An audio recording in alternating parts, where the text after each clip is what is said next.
आज पश्चिम बंगालमध्ये दुसऱ्या म्हणजेच शेवटच्या टप्प्याचं मतदान संपल्यानंतर 5 राज्यांच्या निवडणूक निकालांबाबतच्या एक्झिट पोल्सचे आकडे हा चर्चेचा विषय ठरला।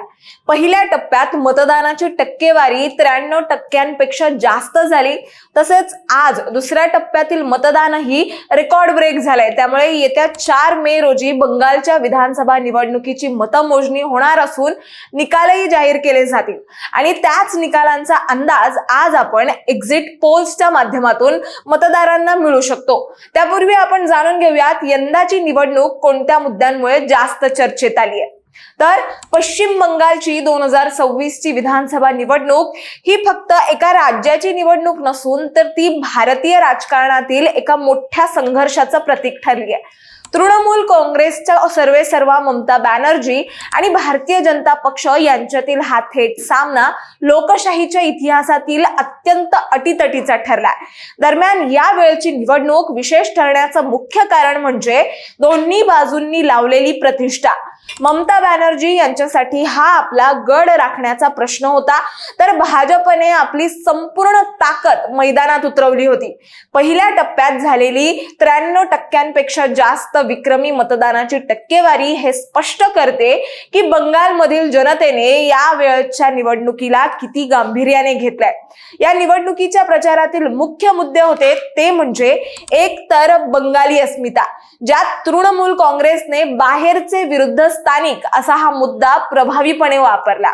दुसरा मुद्दा होता तो म्हणजे मतदार यादीतील फेरबदल, मतदार यादीतील तांत्रिक बदलांमुळे निर्माण झालेला गदारोळ। तिसरा मुद्दा कल्याणकारी योजना म्हणजेच लक्ष्मी भांडार यासारख्या योजनांचा महिला मतदारांवर असलेला प्रभाव यावेळी निवडणुकीला वेगळा रंग देऊ शकतं। बरं, चौथा मुद्दा होता तो म्हणजे भ्रष्टाचार आणि प्रशासन, केंद्रीय तपास यंत्रणांच्या कारवाया आणि भ्रष्टाचाराचे आरोप। बरं, ह्या मुद्द्यांमुळे यंदाची बंगाल विधानसभा निवडणूक चुरशीची होणार आहे। पण तुम्हाला सांगते, या निवडणुकीत महाराष्ट्राचं एक वेगळं आणि महत्त्वाचं कनेक्शन पाहायला मिळालं। महाराष्ट्रातील महाविकास आघाडीच्या नेत्यांनी, विशेषतः शरद पवार आणि उद्धव ठाकरे यांची शिवसेना यांनी ममता बॅनर्जी यांना आपला जाहीर पाठिंबा दर्शवला होता। प्रादेशिक अस्मिता जपण्यासाठी महाराष्ट्रातील नेत्यांनी घेतलेली ही भूमिका आणि मुंबईतील बंगाली समुदायाने तृणमूलच्या बाजूने उभं राहणं यामुळे या निवडणुकीला राष्ट्रीय स्तरावर एक वेगळीच धार प्राप्त झाली होती। दरम्यान या सगळ्यात काही रंजक घडामोडी देखील घडल्या ज्याने संपूर्ण भारताचं लक्ष वेधलं। ते म्हणजे या निवडणुकीत मुख्यमंत्री ममता बॅनर्जी आणि भाजपचे सुवेंदू अधिकारी यांच्यातील राजकीय संघर्ष टोकाला पोहोचला होता। भवानीपूर सारख्या मतदारसंघांमधील लढतीने संपूर्ण देशाचं लक्ष वेधून घेतलं।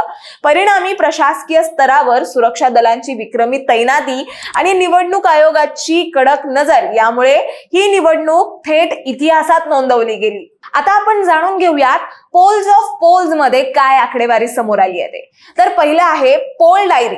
पोल डायरीच्या एक्झिट पोल नुसार तृणमूल काँग्रेसला 127 ते 199 जागा मिळू शकतात, तर भाजपला 171 ते 142 जागा मिळू शकतात आणि इतरांना 9 ते 5 जागा मिळू शकतात।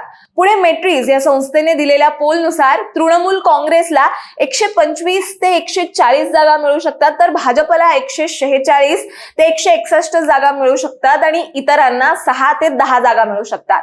पुढे चाणक्य स्ट्रॅटेजी या संस्थेने दिलेल्या एक्झिट पोल नुसार तृणमूल काँग्रेसला 130 ते 140 जागा मिळू शकतात, भाजपला 150 ते 160 जागा मिळू शकतात, तर इतरांना 6 ते 10 जागा मिळू शकतात। पुढे प्रजापोल या संस्थेने दिलेल्या पोल नुसार तृणमूल काँग्रेसला 85 ते 110 जागा मिळू शकतात, तर भाजपला 178 ते 208 जागा मिळू शकतात, तर इतर पक्षांना फक्त 5 जागा मिळू शकतात। तुम्ही बघू शकताय या चारही एक्झिट पोल मध्ये तृणमूल काँग्रेसने 148 हा बहुमताचा आकडा गाठला नाहीये।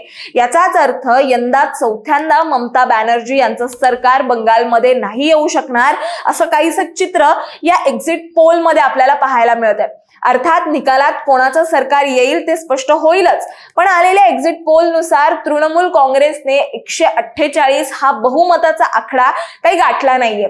बरं, चाणक्य स्ट्रॅटेजी आणि प्रजापोल यांच्या एक्झिट पोल नुसार भाजपने 148 हा बहुमताचा आकडा गाठलाय आणि चाणक्य स्ट्रॅटेजी मध्ये म्हटलं गेलंय की भाजपला 150 ते 160 जागा मिळू शकतात, तर प्रजापोल मध्ये असं लिहिलंय की भाजपला 178-208 जागा मिळू शकतात असं दाखवलं गेलंय. शेवटी एक लक्षात घ्या, पश्चिम बंगालची ही निवडणूक फक्त सत्तेसाठी नव्हती, तर ती बंगालच्या राजकीय भविष्याची दिशा ठरवणारी ठरली आहे. विक्रमी मतदान, महाराष्ट्रातील राजकीय पाठिंबा आणि धोरणात्मक युद्धांमुळे ही निवडणूक भारतीय लोकशाहीच्या इतिहासात दीर्घकाळ स्मरणात राहील. तुम्हाला या एक्झिट पोल्स बद्दल काय वाटतं हे आम्हाला कमेंटमध्ये नक्की सांगा आणि अशाच माहितीपूर्वक व्हिडिओ बघण्यासाठी लगेचच सबस्क्राईब करा प्राईम टाइम महाराष्ट्रला.